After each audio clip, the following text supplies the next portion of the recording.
So anyways, so accepting the fact that your family might be better off without you is extremely healthy. And it also will give you the strength and the power to do it on your own, without them. Because you need to know when you're causing other people to suffer. Unneeded suffering. Unneeded suffering. And, I think it's good. I think it's good to step away and be like, yeah, I know that, you guys may, love me or whatever, and I know I may love you, but guess what, man?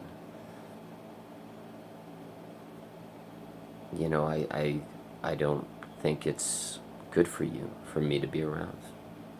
Regardless if I'm drinking or not, regardless if I'm doing drugs or not. It's a burden to have me around. It's a very serious topic. And I'm not saying that that's the case for everybody. That's probably just the case for me. It might be the case for you, who the fuck knows?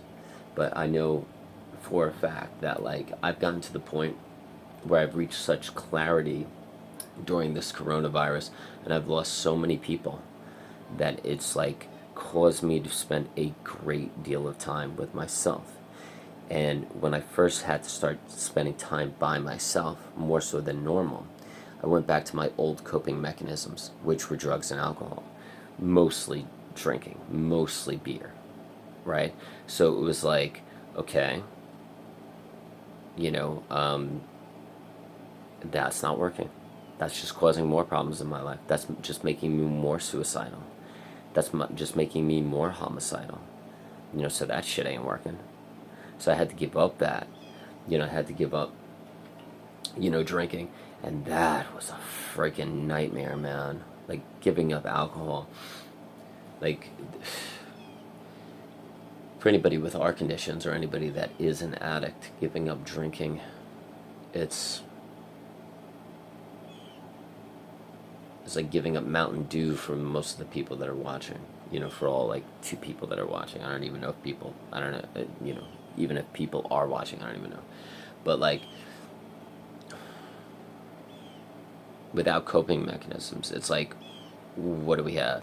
It's we don't really have anybody in our life. We don't really have coping mechanisms, right? Alcohol, drugs. Okay, so then what do? We do healthy things. But healthy things for us are fucking boring as shit. There's a reason why most of us are addicted to sex when we hit manic stages and when we're happy. There's a reason why most of us are addicted to caffeine and nicotine and cigarettes and smoking and drugs and alcohol, or road trips or OCD behavior or whatever it is, because it's something. It's interesting.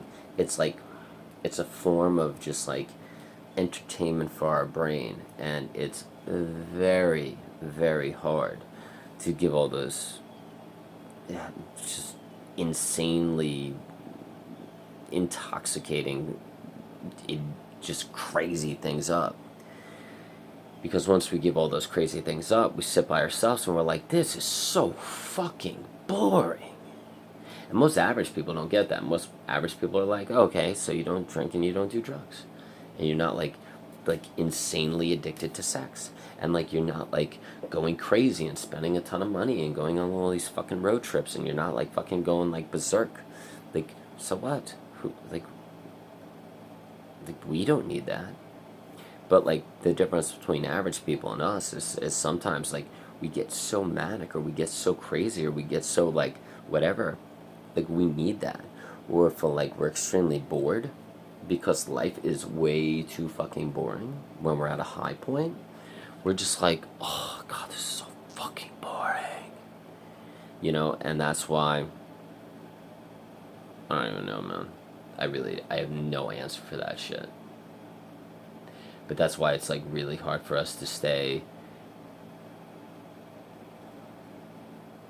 away from addictions.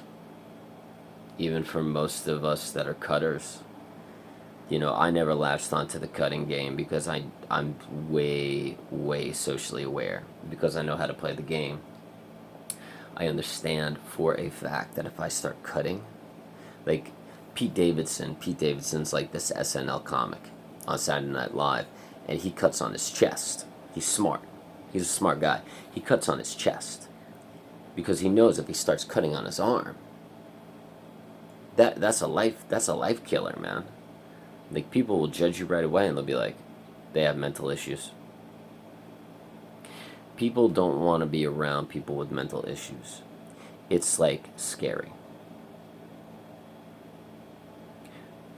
One of the reasons why like I have this new roommate and he's starting to scare me is because like he's got mental issues more than me. And like, if somebody's more fucked up than I am, that scares the shit out of me. Like, his stories about his aggression and like what he's done in the past are fucking frightening.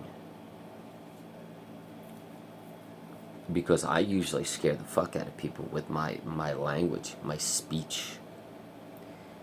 You know, and I'm a very, not to steal this from Sherlock, but I'm a high functioning sociopath or psychopath, whatever you want to call me. But I'm high functioning. But I'm high functioning to the degree where I don't snap unless I like really, really, really need to or want to.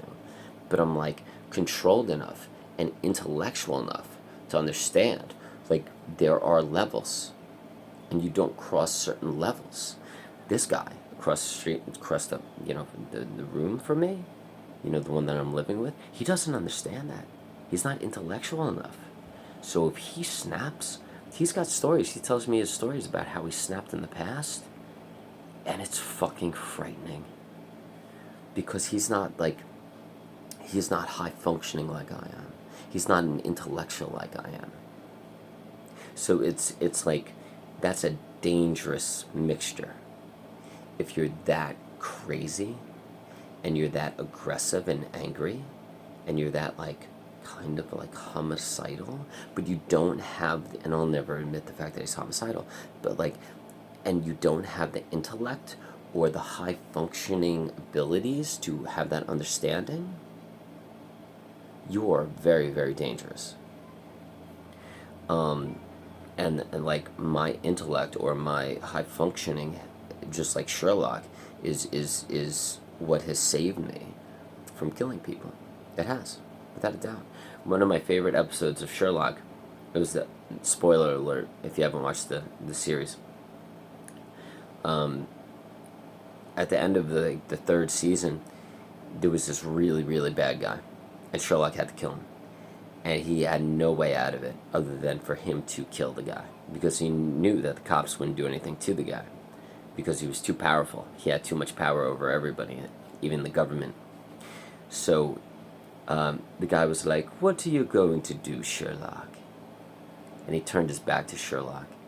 And Sherlock just pulled out his gun and he's like, "I'm a high-functioning sociopath." And he just shot the guy in the head. And I'm like, right on. I could totally do that. But that's what I'm talking about. Like, but he's controlled.